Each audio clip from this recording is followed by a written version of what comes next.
sejam todos bem-vindos. Meu nome é Rosana Rocha, você está no canal A Corrente. Eu sou doutoranda em educação, especialista em educação à distância, mestra em formação de formadores em educação e eu estou aqui hoje para auxiliar os professores neste período de ensino remoto. Aqui no canal nós já tivemos vários vídeos em que nós falamos sobre o ensino remoto e a diferença entre EAD e vários vídeos em que nós especificamos os assuntos sobre material didático, porque nós sabemos que neste momento aqui vários professores estão desenvolvendo e adaptando seus materiais didáticos, ou seja, os materiais que eles utilizam para o processo de ensino-aprendizagem. Se você tem mais interesse nessa temática sobre produção de material didático, nós temos vídeos assim bem compridos sobre conteúdo, sobre linguagem e sobre estética. Então, se no vídeo de hoje ficar alguma dúvida, alguma coisa que você gostaria de aprofundar, nós já temos esses vídeos aqui no canal. Nós fizemos inclusive um vídeo de material didático voltado para as provas, as avaliações externas. Por quê? A gente tem a proposição aqui no canal de fazer esse momento da quarentena, desse momento de isolamento social, de ensino remoto, um momento de a gente estar aprendendo, de nós estarmos evoluindo enquanto profissionais, enquanto professores, aquele mindset de crescimento. Também temos vídeo aqui sobre mindset no canal. Então o que nós vamos fazer? Nós pegamos o limão, o problema, e estamos transformando numa limonada. Teve um professor que colocou: Rosana, eu estou transformando numa torta de limão. Tiago, Tiago, a gente está aí, estamos juntos, transformando essa quarentena em mais conhecimento. Então, especificamente no vídeo de hoje, nós vamos falar sobre a adaptação desses materiais. Por quê? Várias redes já produziram esse material para o ensino remoto e já encaminharam para os alunos. Os alunos já estão em casa com uma apostila ou com um livro, então eles já têm acesso ao material. Só que a gente tem que pensar que esse material que os alunos receberam foi para o ensino síncrono, de modo síncrono, ou seja, em que o professor e o aluno estariam simultaneamente em sala de aula. Então tem muitas lacunas, vamos dizer assim, nesse material. Por quê? Porque foi um material que não foi pensado para a educação à distância especificamente. Não é que é um material ruim, mas é que é um material que precisa de umas adaptações. E isso quem vai fazer é você, professor, que vai adaptar aquele livro, aquela apostila, de acordo com o que você deseja. E nós vamos falar sobre isso hoje, neste vídeo.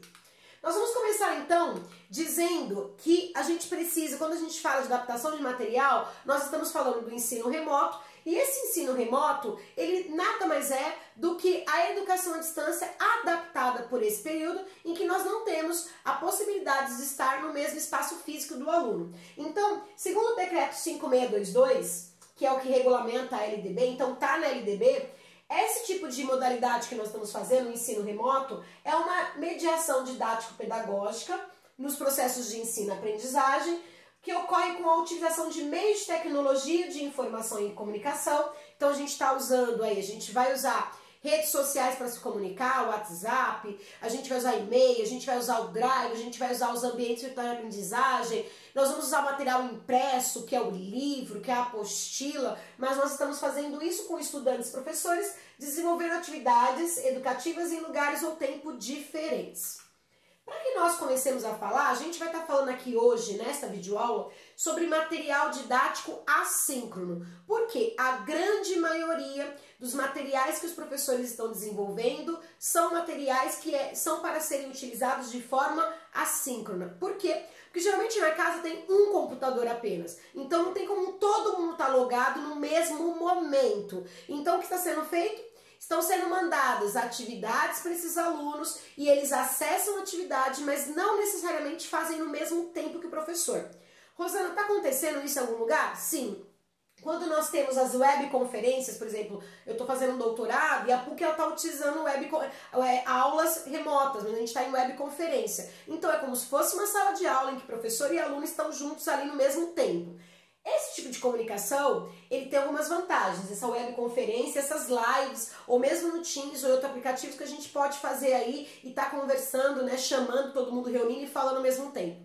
Só que a gente tem que ver que a maior parte dos alunos, como já foi dito, eles não conseguem esse acesso no mesmo momento. Então a gente está utilizando a temporalidade, o ensino remoto, ele está usando, ele está sendo não simultâneo. Então o tempo, né, a temporalidade não é simultânea. Então Ele está sendo de modo assíncrono porque nós estamos enviando apostilas, livros, documentos, ou mesmo no ambiente virtual de aprendizagem, nós disponibilizamos as nossas aulas, podem ser gravadas, pode ser em PDF, pode ser em PowerPoint, e os alunos estão estudando no tempo deles, então a gente não está em tempo sincronizado ali juntos naquele mesmo momento. Isso só acontece em webconferências e em lives. E aí qual que é o detalhe? O bom do síncrono, né, da temporalidade de modo síncrono, é que na hora, se o aluno tiver dúvida, ele pode levantar a mãozinha, ou ele pode solicitar ou escrever no chat. Esse aluno ele pode falar na hora. Quando a gente pensa no ensino assíncrono, ou seja, que eu não vou estar na mesma hora que o aluno em que ele ler, em que ele for executar as atividades,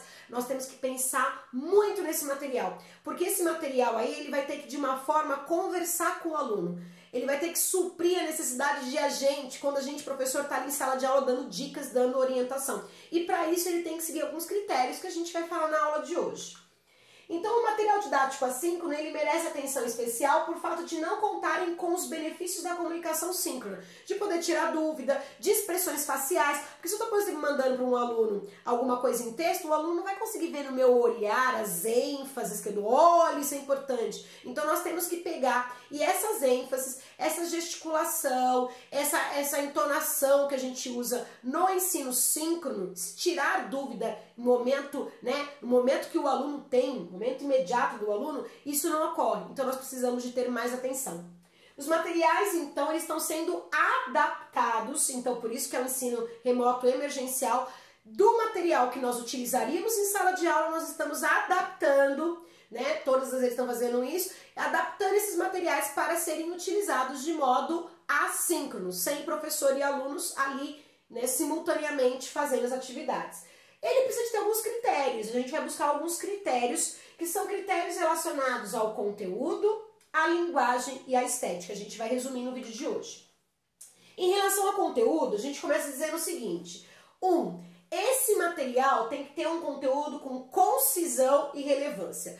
Primeiro, o seu planejamento, professor, tem que ser refeito, tem que enxugar. Não dá para você imaginar que vai dar o mesmo conteúdo que você daria em uma sala de aula. Os alunos estão em outro contexto, estão na casa deles, sem toda aquele ambiente propício para aprendizagem, com mais dispersões, com às vezes o irmão, o pai trabalhando, o irmão estudando. Então é difícil a gente manter o mesmo volume, a mesma quantidade de conteúdos. Então a gente tem que pensar em conteúdos mais concisos, mais curtinhos, mais enxugados, ok?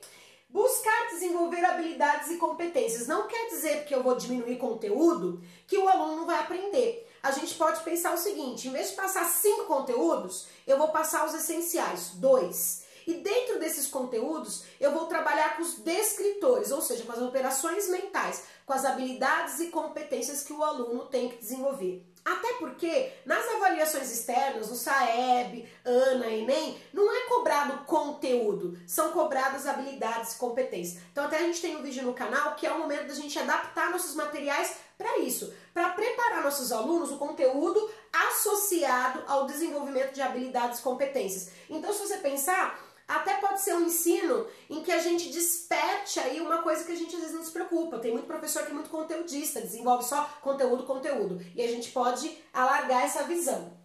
A gente tem que pensar em incentivar a autonomia e protagonismo. Principalmente agora, professor. Você que é professor como eu e tem filhos como eu, você sabe que além da gente estar preparando aula, dando aula, desenvolvendo materiais, a gente está auxiliando nossos filhos. Outros pais também que nem são educadores estão fazendo isso. Então a gente tem que procurar sobrecarregar o menos possível os pais e os responsáveis. A gente tem que pensar em um conteúdo em que o aluno consiga desenvolver com mais autonomia, não sozinho, mas que ele consiga ali desenvolver sem ter que estar perguntando e pedindo ajuda para o pai a cada 2 minutos. Porque se ele fizer isso também, não é ele que está fazendo a atividade, é o pai ou é a mãe. Então a gente tem que pensar em um conteúdo que incentive essa autonomia e esse protagonismo. Então, produções, reflexões do aluno, operações mentais em que ele possa realizar sozinho.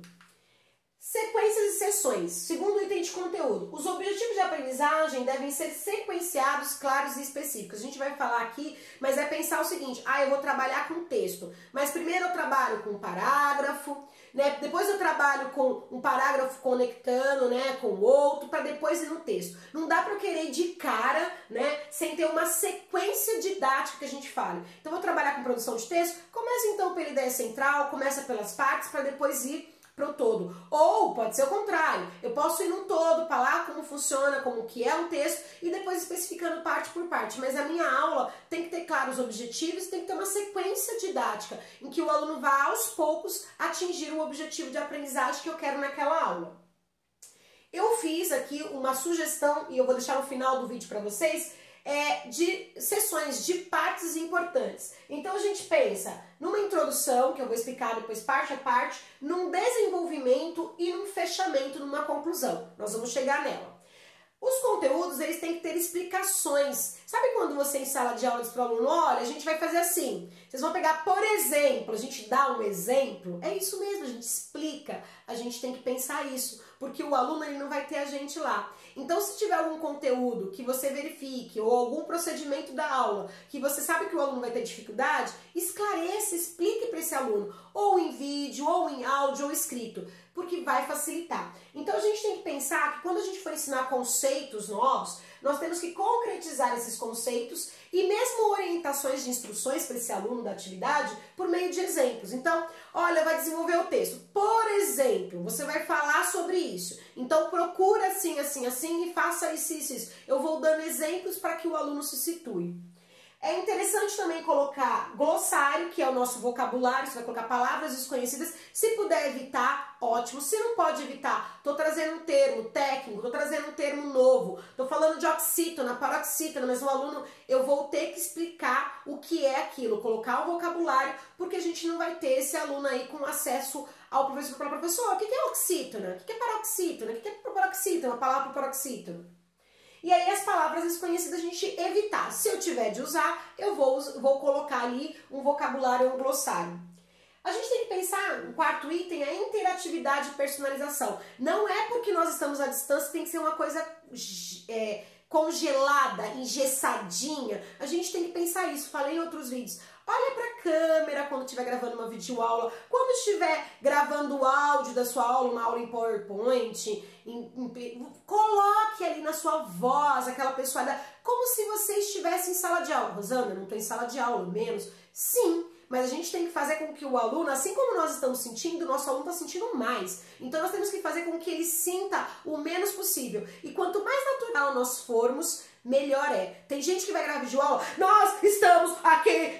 Então assim, peraí, não é robozinho. A gente tem que tentar. Rosana, isso aí é do nada? Não, é treino, treino. Quando sair daqui, vocês estão experts aí no assunto, podendo fazer qualquer coisa. Mas é pensar nessa pessoalidade. Quando eu vou escrever um texto, não é escrever um texto como se estivesse escrevendo um capítulo de livro. Não, é escrever um texto, olá aluno, vamos fazer não sei o quê, como se você estivesse conversando com ele. Nós vamos falar sobre isso. Então, os conteúdos, eles têm que gerar interatividade, o aluno tem que pensar nessa interação. E motivação. Então fale um oi, fala para o aluno que vai dar tudo certo. Em todas as atividades, Ana, sim, introduza o assunto e feche o assunto motivando, colocando instruções para os seus alunos, para que eles não se sintam sozinhos, porque eles não estão sozinhos. Nós estamos aqui trabalhando em ensino remoto. Pensar na bibliografia e na autoria. Então a maior parte das redes já tem um livro didático que adota, ou já tem um material didático que adota, então o que nós vamos fazer é adaptar esse material. Então quando nós formos adaptar, sempre colocar ali, então nós tiramos do nosso livro, do livro XYZ, e coloque para que referencie, para que mostre de onde veio. A gente quando adapta o material, se a nossa rede adotou algum material didático, ou de um sistema de ensino, ou de alguma editora, nós já seguimos uma linha. Mas nós temos que adaptar as instruções e as orientações, vou falar ainda nessa aula, como, para que nossos alunos se sintam aí mais próximos e que não se sintam tão perdidos. Porque se eu pegar simplesmente o material didático que eu utilizo numa aula presencial com ensino síncrono e der para o aluno e falar, olha, responda a página 15, não vai rolar. Não rola, pai surta, aluno surta. Estou falando com experiência própria, de mãe, de professora, de tudo. Então você tem que pensar o seguinte, esse material que nós utilizamos, sistemas didáticos, eles não foram preparados para educação à distância. Até porque nós nem tínhamos educação à distância na educação básica, né? Se a gente for pensar no ensino fundamental 1, educação infantil, não tinha educação à distância. Então, tudo está sendo adaptado. Então, quem vai fazer essa ligação entre o material didático utilizado e entre o aluno é você, professor, com a sua linguagem, com o conteúdo que você vai selecionar. Então, eu vou trabalhar a apostila inteira? Não! Eu vou selecionar alguns conteúdos essenciais da apostila e em cima dele vou trabalhar com habilidades, com competências, em cima dele vou trabalhar com protagonismo, com autonomia, que é o que a gente está falando hoje. Quando você for utilizar alguma coisa, usei um vídeo da internet, esse vídeo seu, usando um vídeo de uma outra pessoa de um outro canal, referenciem, respeitem os direitos autorais. Então coloca, olha, no YouTube, tal, pegou uma atividade da internet, não sei de quem é, então não coloque. Se você sabe de onde é, coloque, extraído do blog tal, extraído do site tal, porque a gente vai ter um documento, né, um material como referência, que é a nossa base, o nosso material didático adotado pela rede, mas nós podemos acrescentar, incrementar, por que não? Né? Nós já fazemos isso em sala de aula, trazer novos textos para ter intertextualidade, os professores já fazem isso para não tirar de letra, é só não esquecer do direito autoral. A gente vai agora, depois do conteúdo, então nós falamos aí um conteúdo com 5 itens, então a gente retomando, concisão e relevância, sequência e sessões, explicações, interatividade e personalização e a bibliografia e a autoria. E aí a gente vai para a linguagem. Quando a gente fala de linguagem, eu peguei aqui os referenciais que nós temos. Nós temos Benjamin em 1985, Bakhtin em 1992, Vygotsky em 1994, que eles entendem como linguagem o espaço de recuperação do sujeito como ser histórico, social e cultural. Ou seja, a linguagem ela tem muito de mim, né? Rosana, de você, professor, do aluno. Então a gente tem que pensar isso, que a linguagem ela não é feita do nada e para nada. Então tem a Rosana, que tem um tipo de linguagem, que tem uma contextualização histórica, social e cultural. Tem o meu aluno, o seu aluno que você conhece já, pelo menos algumas aulas presenciais você teve, você já fez uma sondagem, uma avaliação diagnóstica, você já sabe quais são as dificuldades desse aluno, inclusive em relação à linguagem. Então a gente pensar agora nesse sentido, quem são esses alunos? A gente vai falar sobre a linguagem que a gente tem que ter nesses materiais que nós vamos adaptar.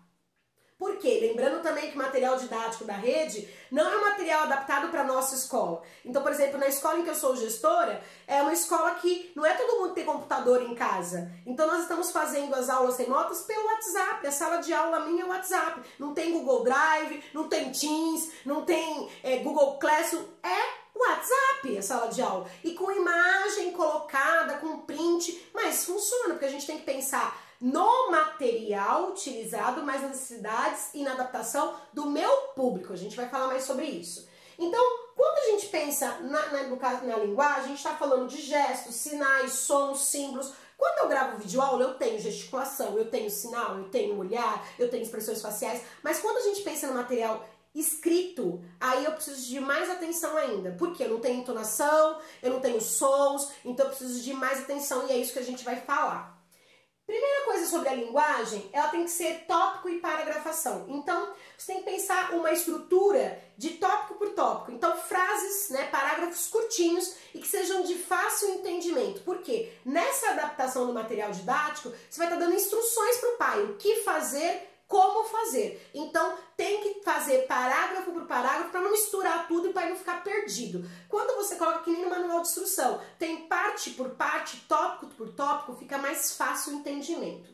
E os parágrafos tem que contar apenas com uma ou duas ideias. Então, você vai dar uma instrução. Abra a apostila na página tal, faça isso, faça aquilo, faça aquilo. Ah, se perdeu? Vai parágrafo por parágrafo. Então, abra a apostila na página tal, apostila de português, né? O 2, faça então cada parágrafo, cada tópico, uma ideia para não misturar muito, no máximo 2 por parágrafo. A gente tem que pensar na clareza e na acessibilidade. Ai, Rosana, eu sou mestre, eu sou pós-graduado,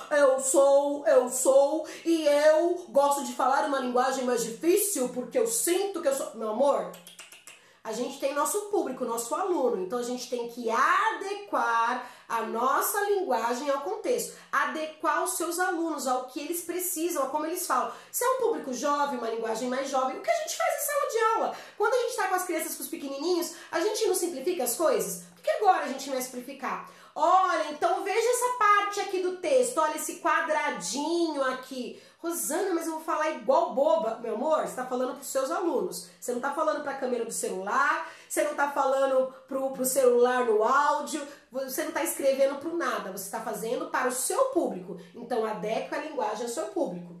Seja claro, né? Use conceitos e argumentos claros. Se eu vou explicar alguma coisa nova, um conceito que ele não sabia, deixar da maneira mais clara possível, usando palavras que eles conhecem, se eu usar termos que eles não conhecem, esclarecer.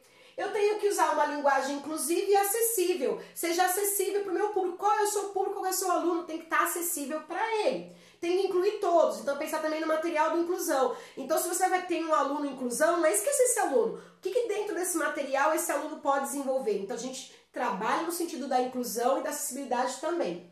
Coloque nos seus textos explicações, exemplos, glossários, vocabulários. Seja objetivo, vá direto ao ponto. Então aqui eu estou explicando exemplos a cada frase, mas no texto você pode usar exemplos sim, mas não é para ficar enrolando. Hoje os textos são muito importantes, porque os textos não é para isso, a gente tem que ir direto ao ponto. Então usar frases curtas, usar verbos ativos e diretos. Estaremos fazendo a atividade? Não. Faremos atividade tal. Abra sim, faça assado, ou seja, vamos usar verbos ativos, que são os verbos que a gente fala do imperativo. Abra, faça, de instruções mesmo, porque a gente está adaptando o material com instruções para esse aluno. As orações principais e sem negação excesso. Não utilize muitas vírgulas, então use poucas vírgulas, em vez de não utilize muitas. Então, evitar usar não faça, coloque o faça. Não durma tarde, ou seja, durma cedo. Coloquem frases que sejam imperativas, que sejam verbos ativos e evitem a negação. Fica mais objetivo. Pensar no equilíbrio, gente. Vou botar metáfora. Tem professor que vai lá e bota um monte de exemplo, um monte de metáfora, não fica perdido. Pensa no equilíbrio. Se precisar de uma metáfora, de uma explicação, de uma imagem, de um conceito, eu coloco. Se não, lembra da concisão, do enxugar? É isso.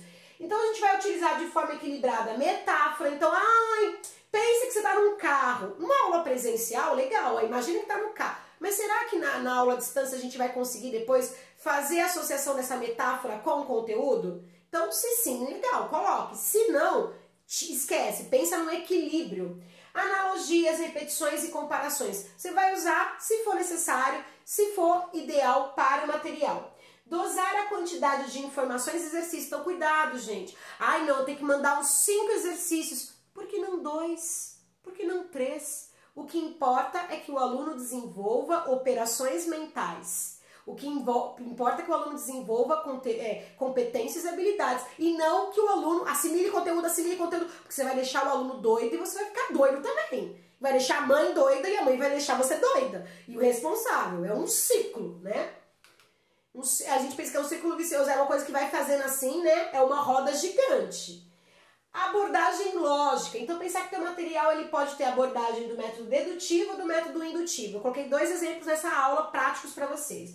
O método dedutivo, você vai do geral. Então, eu tô falando do texto. Mas aí no texto eu vou falar do parágrafo em si, da palavra em si. Então, a gente vai do geral para do todo para a parte, para o específico. Pega o maiorzão e vai falando para chegar. Então, olha, o planeta. Então, do planeta você vai falando, até chegar na parte do planeta que você quer especificar.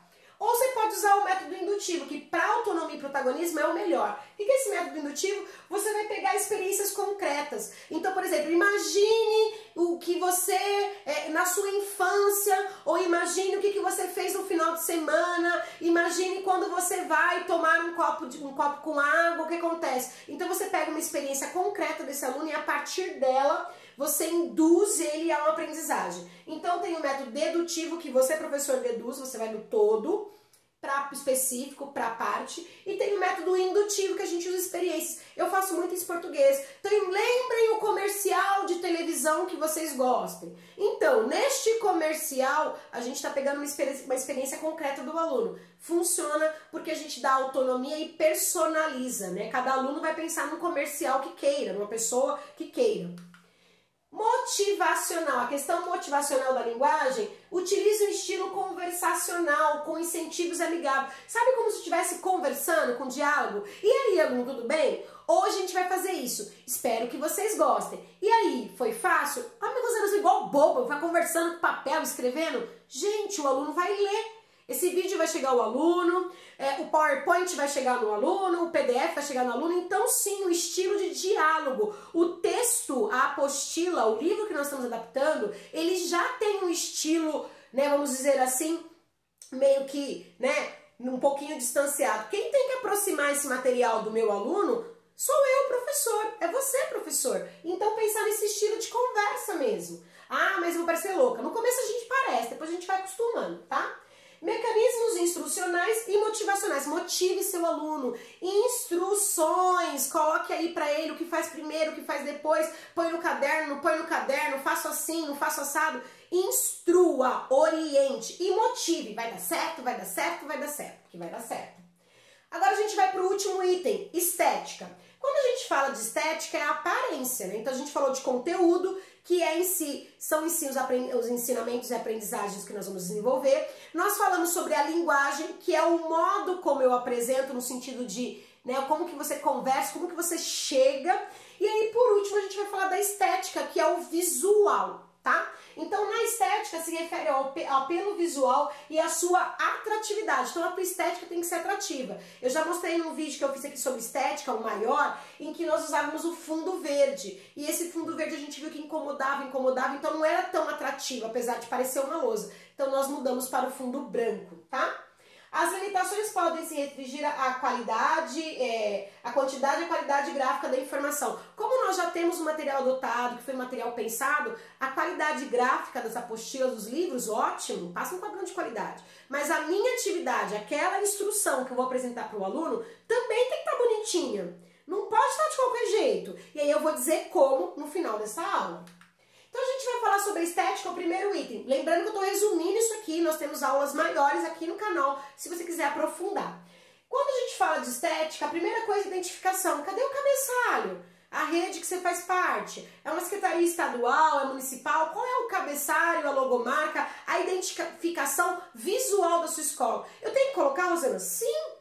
Se esse conteúdo é impresso ou se esse conteúdo não é impresso, mas depois esse conteúdo vai servir como um portfólio, até para que você comprove a atividade que você fez, e aí não tem cabeçalho, não tem data, não tem nada, uma várzea, tá uma bagunça, não dá, temos que organizar. Então a primeira coisa é o cabeçalho. Depois, o nome da instituição, o nome da escola, a série, a disciplina daquela atividade, qual é o docente e a data da atividade, até para você ter um controle. A atividade dessa data, eu trabalhei isso, trabalhei aquilo, até para você conseguir registrar depois isso no seu diário de classe. Você tem que pensar na padronização da tipologia. Tipologia é a letra. Tem gente que quer deixar um negócio bonitinho, põe um monte de imagem, põe um monte de fonte, põe a letra tal, a letra tal, a letra tal, usa todas as tipologias. Gente, menos é mais. Vai usar no máximo 2 fontes. Pode usar Arial, Universe, você pode usar Times, pode usar a que você calibre, a que você quiser. Mas utilizar no máximo 2 fontes. Aqui eu tenho uma fonte que eu utilizei aqui, que se eu não me engano é a Calibri, e aqui a gente tem, nessa mais grossinha aqui eu tenho a Impact, que é para título, e aqui eu tenho a Arial. Então eu usei aqui a estética, mas se pensar no meu texto, tenho 2 tipos de fonte de tipologia. Imagina se tivesse 1, 2, 3, 4, meu Deus, né? Títulos e subtítulos você coloca em negrito para dar destaque, ou em itálico, né, que puxa ali a letrinha. Separação das seções. Lembra que a gente falou das partes? Então eu tenho que ter espaçamento entre elas, até para o aluno identificar, aqui é uma parte, aqui é outra. Então você coloca espaço entre elas. Se for necessário, coloque título Olá, para ele saber que você está se apresentando. Instruções, fechamento. E aí a gente vai colocando esses subtítulos para o aluno entender qual que é a atividade. Usar negrito, itálico, sublinhado e cor para dar ênfase quando você quiser, sem exagero. Imagens com moderação, muito bom. Gente, imagem, tem gente que gosta, ai, é bonitinho. Eu gosto de colocar imagenzinha. Aí vai lá e cola um gatinho, cola um elefantinho, cola isso. Ou pega e põe charge, professor de português faz isso. Charge, calma, calma. Não vai utilizar muita coisa, você vai utilizar imagem na sua instrução, que é a tua adaptação do material, se for necessário. Se já houver essa imagem na apostila, no livro que eu estou adaptando, que eu vou utilizar, eu preciso colocar essa imagem? Não, né? Então é pensar, verifica a necessidade, tem que colocar essa imagem? Tenho, não tem nenhum livro, não tem nada, então coloque. Mas se não tiver que colocar só para ficar bonitinho, esqueça, não fica bonitinho, polui, tá? Acompanhar todas as ilustrações que eu vou colocar, ou fotografias, ou imagens, com explicações. Eu preciso colocar um gráfico que não tem na apostila, que não tem no livro didático. Ok, acrescenta aí então orientações, né, informações no rodapé ou abaixo dessa ilustração para o aluno saber o que significa. Então as ilustrações, as fotos têm que vir com as explicações. Colocar imagens autoexplicativas, que na própria imagem o aluno já consiga identificar. A parte da estética, menos é mais, já disse. Equilibrar cores e tipologia, enxugar o conteúdo e apresentar um modo clean atividade, assim, leve. Não colocar informações que já estão contidas no material que foi adaptado. Aí, finalmente, que nós vamos chegar aí no 35, eu vou acelerar para isso, eu falei que ia trazer um modelo, então trouxe. Nossa orientação, o que a gente vai fazer para adaptar esse material, a nossa atividade, ela tem que ter 3 partes. A introdução, o desenvolvimento e o fechamento, que também poderia ser a conclusão. Na introdução, já dei aqui a dica. Você vai colocar o cabeçalho da instituição, imagine que o cabeçalho é que nem aqui, ó, a corrente. Vai botar o cabeçalho, aí vai botar Secretaria Municipal de Educação, Secretaria Estadual, não sei, escola particular, não sei o que, escola, não sei, o nome da sua escola é no cabeçalho. E aí, o nome dela e a logomarca. Esse é o cabeçalho, tá em vermelho para dar destaque. Isso aqui vermelho vocês não colocam não, tá? Depois a gente até pensa para quem quiser você colocar, então, vou deixar um print até no meu Face, no Instagram, para que você, Rosana Rocha, tá, gente? Para que vocês vejam o modelo. Deixar até, se for o caso, o Word. Se conseguir subir esse Word, esse cabeçalho não vale. Então, aqui fica o cabeçalho, na primeira parte da introdução. Depois vem o nome do colégio, a série, a professora ou professor, a disciplina e a data, tá? Que é o que nós falamos. Aí a primeira parte é saudação. Olá, aluno, boa tarde, tudo bem? Ah, eu quero botar bom dia. Mas espera aí, você sabe se ele vai fazer atividade, lembra que é assíncrono, de dia, de tarde, de noite? Então coloca, olá, aluno, tudo bem? Como vai? E assim por diante, uma saudação. Depois apresentar, situar a tarefa. Nesta tarefa, vamos estudar sobre acentuação gráfica, sobre produção de texto, sobre potências, sobre fração, sobre os planetas, o sistema solar e assim por diante. Então, qual é o assunto para você situar o aluno? Depois, o objetivo é que vocês consigam escrever melhor um texto, que vocês identifiquem os planetas, que você coloca o objetivo, o aluno tem que saber antes. Você aprenderá a escrever um texto mais conciso, mais curtinho e assim por diante. Você pode ver que no começo da aula eu falei para vocês, nós vamos ter uma aula sobre a adaptação de material didático, nós vamos aprender a adaptar esses materiais. Então a gente já faz isso no início. Depois você vai colocar assim uma mensagem de motivação. Você conseguirá executar todas as etapas, boa tarefa, vai dar tudo certo, vamos lá e assim por diante. Então esse aqui é a introdução. Cabeçalho, saudação, apresentar a tarefa, o objetivo e mensagem de motivação. Depois o desenvolvimento, eu vou botar aqui na descrição depois do vídeo isso aqui, para quem quiser colar lá e colocar, tá bom? Depois do desenvolvimento a gente coloca as instruções passo a passo, esse vermelho aqui é minha explicação. Então a gente pode colocar do método dedutivo e do método indutivo. Lembra que do dedutivo eu vou do todo para a parte, do geral para o específico? Então a gente vê um por um, eu gosto de lembrar uma informação, no máximo 2 por parágrafo. Leia o texto da página X, XX. Então, maior. Procure as frases, palavras ou expressões que mostram isso e aquilo. Então, eu peguei o texto, que é o maior, ele vai ler, né? Depois ele vai achar a frase. Então, eu estou indo do maior para o menor, método dedutivo.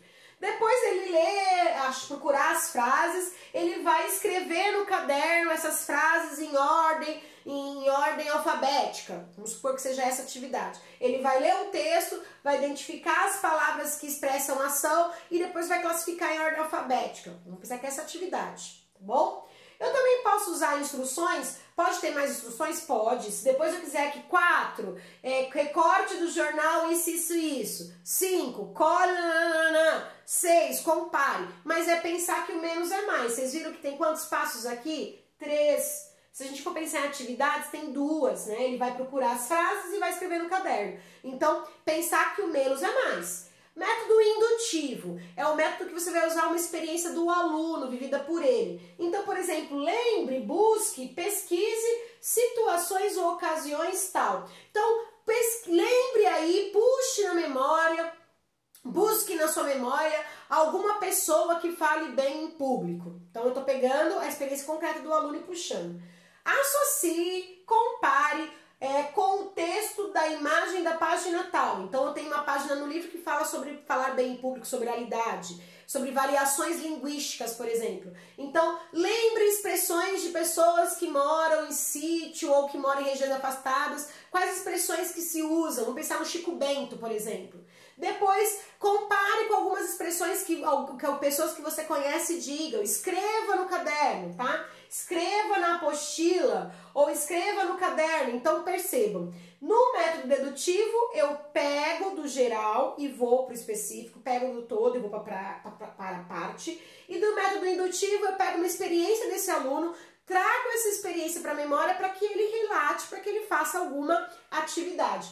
Lembrando que é claro que no método indutivo a gente desenvolve aí maior autonomia do aluno, porque ele vai buscar, vai trazer experiências concretas da vida dele e a gente pode ter uma variação de temas. Então é uma coisa que o aluno tem mais autonomia. Aí, depois do desenvolvimento, a gente tem o fechamento ou a conclusão. Então, o fechamento é a despedida, você vai mostrar que está acabando ali. Ao terminar, então você vai recapitular os objetivos. Você não tinha no início um objetivo? Você aprenderá, por exemplo, a utilizar as conjunções nos textos. Aí eu vou fechar, e aí eu vou recapitular esse objetivo. Ao terminar, agora que terminamos, ao terminar, verifique se você conseguiu identificar a importância das conjunções. Ou você conseguiu identificar como as conjunções são importantes para mostrar a relação entre as frases de um texto. Então a gente recapitula o objetivo, para ele ver o que ele aprendeu, para ele retomar. A gente também pode propor uma autoavaliação, que é o que nós estamos implantando no colégio que eu sou gestora. Então, ou mesmo nas escolas que eu sou professora na FIEB também, em Barueri, e eu sou diretora de escola em Santana de Parnaíba. Então, lá na FIEB, que eu sou professora, de língua portuguesa, eu passo atividade na outra aula, eu coloco as respostas para que eles vejam se estão avançando ou não, se estão acertando ou não. Até porque eles já pesquisam até na internet as respostas, né? Para saber se eles acertaram ou erraram. Então, se eu colocar assim, efetue a correção da atividade da aula passada, ou você pode mandar no outro horário, efetue a correção da aula do dia tal, de acordo com o gabarito abaixo e verifique os erros ou acertos. Então, você pode propor uma autoavaliação para o aluno, para ele próprio se avaliar. E aí, por último, né? Você vai se despedir, né? Vai despedir-se com mensagem motivacional. Lembra da motivação e da interação? Obrigada pela parceria, estou à disposição para dúvidas, obrigada. Lembrando que se é mulher, professora, é obrigada. Então eu falo obrigada. Se é homem, o homem fala obrigado, tudo bem? Isso aí é português e parece que não, mas tem professoras, né? A gente tem muitas mães aí em homeschool, né? E elas vão falar, nossa, professor, sabe nem que ela é obrigada, ela fala obrigado. Então vocês escrevam, se forem professoras, obrigada, se for professor, obrigado. E aí vocês vão fechar. Então, como referência, a gente tem então validação de critério de material didático assíncrono, da Chons, e a gente fecha dizendo isso aqui. Então, se você pensar, começa o texto com a introdução, vai para o desenvolvimento e você fecha com a conclusão. Então, se você produzir essa atividade a cada aula, a minha sugestão fica, pegue essa atividade, professor, vai dar uma folha, você adaptou, eu vou usar a página 25, 27, 25, 26, 27, 30, vamos supor. Muito, tá? Muito. Mas vou usar 3, 4 folhas da apostila, 4 páginas. Ok, você vai lá e coloca as instruções, né? Manda essa instrução no grupo de WhatsApp. Na escola em que eu sou gestora nós fazemos isso. Na escola que eu sou professora a gente está usando o Teams na FIEB. Então na FIEB eu estou mandando no corpo, né, na sala de aula, lá no ambiente virtual, no Teams. Se tem Google Classroom, manda na sala de aula. Mas se for que nem a minha escola em Santana, que eu estou usando o WhatsApp, por conta de ser a internet não ser tão veloz lá no bairro, né, muitas pessoas não terem acesso, né? Então a gente colocou o WhatsApp. Então a gente manda, a minha sugestão agora, você manda a sua atividade em PDF, pode ser que não tenha leitor. Você manda essa atividade em foto, fica feio. Dá um print screen, você dá um print screen e manda em forma de imagem, fica melhor, tá? Para visualizar. Então numa folha mesmo, você tira ali o print screen e manda a imagem, porque aí o pai abre como se fosse uma foto, um JPEG, fica mais fácil. Qualquer celular abre, não precisa de uma internet maravilhosa para abrir. Se você também for professor do Fundi1, eu aconselho a gravar. Nós percebemos, uma professora nossa chamada Indalice fez, e a gente está usando para todos, não só para séries de alfabetização. Nós estamos gravando o áudio com as instruções. Então, gente, é interessante que vocês façam isso, isso e isso. Se você tem um grupo de WhatsApp da sala, grave um vídeo, um áudio, mande o áudio. Olha, gente, é para fazer, você manda o áudio. Oi, gente. Olá, nessa tarefa nós vamos estudar sobre tal coisa, o objetivo é isso, você vai aprender, as instruções são, faça isso, 2, até porque se as crianças, você quer desenvolver autonomia e protagonismo, as próprias crianças vai colocar ali o áudio, a própria criança vai acompanhando qual é a página da apostila, a própria criança consegue ver o que vai estar fazendo, tá? Então minha sugestão é mandar isso por escrito, pode ser no corpo mesmo ali, no espaço do ambiente virtual, no WhatsApp ou no Google Drive. Depois você mandar esse arquivo, além da fotografia ali, da foto, né, do print screen, não foto, que a foto fica feia, print screen, que é a cópia da tela. Você abre no seu celular e tira um print, que aí print todo mundo sabe tirar, né? E aí você manda o áudio, porque aí você mantém essa pessoalidade. Aí se eu quiser dar uma explicação como sala de aula, a gente faz isso. Em Santana de Parnaíba nós temos uma sala de aula virtual no WhatsApp e as professoras elas ficam no horário de aula tirando dúvida. Então o aluno tem dúvida, ela vai lá, então é para fazer qual, professora? É para fazer isso, para fazer aquilo. A professora vai lá, grava um áudio, manda. Então é muito legal e aproxima. Então são sugestões. Enviar esse texto escrito, tá? E enviar esse texto escrito e enviar o que você pode, tá bom? Então a gente vai lá, faça desse limão da quarentena uma limonada de conhecimento, vamos que vamos. Se você quiser mais vídeos, está aqui no canal, se inscreva, participe e compartilhe com os amigos. Eu acho que esse vídeo vai ajudar muito o professor que está tendo que adaptar as atividades, como eu, como os professores trabalham comigo, tá bom? Um grande beijo, tchau, tchau!